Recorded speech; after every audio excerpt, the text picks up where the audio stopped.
Next question है मेरे पास chapter 10C या पुरानी बुक में 14D का क्वेश्चन नंबर 2।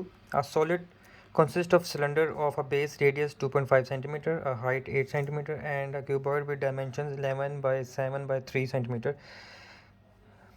तो हमें इसका फाइंड करना है वॉल्यूम और सरफेस एरिया। अब ये एक कंपोजिट ज्योमेट्रिकल फिगर है, यानी कि कंपोजिट फिगर ऐसी फिगर होती है जो दो या दो से ज़्यादा शेप के साथ मिलकर बनी हुई होती है, दो या दो से ज़्यादा सॉलिड से मिलकर बनी होती है। तो इस शेप में हम देख सकते हैं कि एक तो सिलेंडर है और दूसरा हमारे पास क्यूबॉइड है। ठीक, क्यूबॉइड वो शेप होती है जिसके तमाम फेसेस जो हैं वो रेक्टेंगल होते हैं। ठीक हो गया।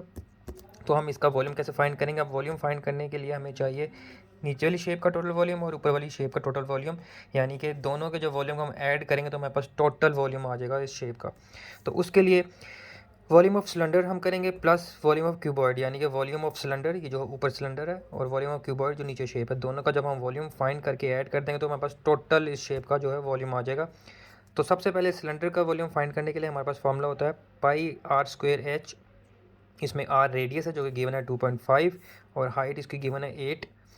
उसके बाद जो क्यूबॉइड है उसके लिए हमें मालूम है कि length into breadth into height जो है इसका फॉर्मूला होता है। तो जब हम इसकी वैल्यूज़ पुट करेंगे पाई इंटू 2.5 स्क्वेयर यानी कि आर रेडियस का स्क्वेयर, साथ हमने मल्टीप्लाई कर दिया हाइट यानी कि एज को। उसके अलावा लेंथ इस शेप की हमारे पास 11 गिवन है, ब्रेथ इसकी गिवन है 3 और उसके बाद जो हाइट है वो है 7। तो जब हम इन वैल्यूज़ को पुट करके कैलकुलेट करेंगे तो हमारे पास आंसर आएगा 388.07। और जब हम इसको 3 सिग्निफिकेंट फिगर्स के साथ राउंड फिगर करेंगे, यानी कि 3 सिग्निफिकेंट थर्ड सिग्निफिकेंट नंबर हमारे पास बनता है ये वाला 8। तो इसके जो राइट वाला डिजिट है वो 5 से छोटा है, तो दैट मीन इस साइड पे लेफ्ट साइड पे कुछ ऐड नहीं होगा। तो हमारे पास जो आंसर अप्रोक्सीमेटली बन जाएगा वो आएगा 388 सेंटीमीटर क्यूब। ठीक हो गया। अगर आप ये आंसर लिख देंगे तब भी ठीक है, अगर ये लिखेंगे तब भी ठीक है, कोई इशू नहीं है। सेकंड पार्ट है हमारे पास सरफेस एरिया। सरफेस एरिया वो एरिया होता है जिसको हम टच कर सकते हैं। अब इस शेप में अगर हम देखें तो पूरे एरिया में से कुछ पोर्शन ऐसा है जिसको हम टच नहीं कर सकते, और वो कौन सा एरिया है? ये जो सिलेंडर है, यानी कि ये जैसे कि सिलेंड्रिकल शेप है पेन की, और ये एक पेज है जो कि क्यूबॉइड की शेप आप समझ सकते हैं। अब ये इस तरीके से सिलेंडर इसके ऊपर है। अब आप देखें कि ये जो इसकी बेस है और जो इसका टॉप है वो कुछ पार्ट ऐसा है जो आपस में एक दूसरे को टच कर रहा है जिसको हम टच नहीं कर सकते।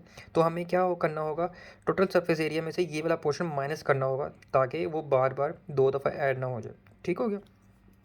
तो सरफेस एरिया फाइंड करने का फॉर्मूला बहुत ईजी सा है। सबसे पहले हम जो है वैल्यूज़ पुट करेंगे सरफेस एरिया की रेक्टेंगल की, जिसका है length into breadth plus length into height plus breadth into height. उसके बाद प्लस करेंगे हम ये हमारे पास है सिलेंडर का एरिया सरफेस एरिया फाइंड करने के लिए फार्मूला। इसमें है 2 pi r square plus 2 pi r H.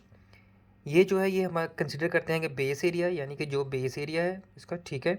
और ये जो पार्ट होता है 2 पाई आर एच, ये इसको रिप्रेजेंट करता है कर्व एरिया, यानी कि जो इसकी एक गोलाई इसको आप कह लें या राउंड जो शेप होती है उसका एरिया। ठीक है। अब हमने माइनस कर दिया 2 पाई आर स्क्वायर यही वाला एरिया, क्योंकि ये अगर आप देखें तो ये एक सिलेंडर की जो गोलाई है, जो बॉटम है, वो टच कर रहा है इसके टॉप के साथ, तो हमें ये माइनस करना होगा। ठीक है, क्योंकि हम इसको टच नहीं कर पा रहे थे। सरफेस एरिया फाइंड करने के लिए ये हमें माइनस करना होगा। हम जब इसमें वैल्यूज़ फाइंड पुट करेंगे तो हमारे पास आंसर आएगा ये 2 पाई आर स्क्वायर और ये जो प्लस का 2 पाई आर स्क्वायर है ये आपस में कैंसिल हो जाएगा, क्योंकि अगर आप मल्टीप्लाई करने के बाद भी इसको माइनस करें तब भी ये इसका जो वैल्यू है वो 0 हो जाएगी। अगर आप शुरू में कटिंग कर दें तब भी वेल एंड गुड है। यानी कि हमारे पास फार्मूला जो रह जाएगा वो रह जाएगा ये प्लस सिर्फ 2 पाई आर एच। ठीक हो गया। वैल्यूज़ को पुट करने के बाद जब कैलकुलेटर से फाइंड करेंगे तो हमारे पास आंसर आ जाएगा 387.66 सेंटीमीटर स्क्वायर।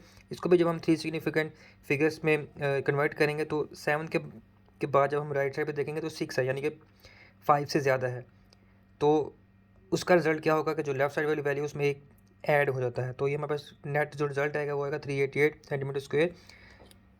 बाकी अगर कोई चीज़ नज़र नहीं आई तो आप ये फार्मूला चेक कर सकते हैं। Thank you.